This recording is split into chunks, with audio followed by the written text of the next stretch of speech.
Welcome to Rustbuster's Installation Guide for Chevy GMC's 2001 to 2010 Silverado and Sierra 2500 HD. Before we begin, if you're uncomfortable with any of the processes listed in this guide, we strongly suggest you seek the work of a professional.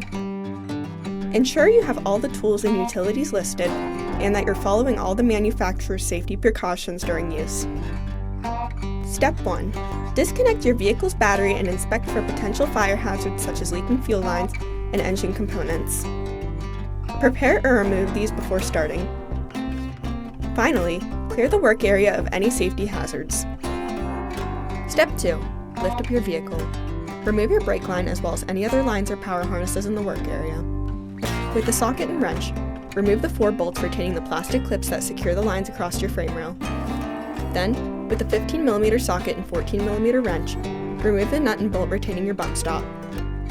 You may need to cut out the bolt if it is too rusted. After removing your bump stop, punch out the holes using a punch and set your bump stop aside. Grind the frame free of rust and debris, followed by painting the work area with a weld-through primer to help prevent against rust development. Step 3. Slide your over-axle frame section onto the frame and tap it into place using a hammer. Use the frame holes to help with the alignment. Once you have your frame section in place, take your bump stop and screw in the included hardware. We recommend doing this to keep your holes aligned while welding on your part. Then, following proper welding procedures, tack weld your over-axle frame section into place before welding the part on fully. Step 4. Once you have your part welded on, use a 15mm socket and 14mm wrench to tighten the hardware retaining your bump stop.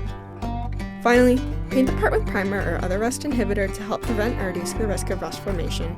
We recommend our Rustbuster Rust Converter and Primer Spray Paint.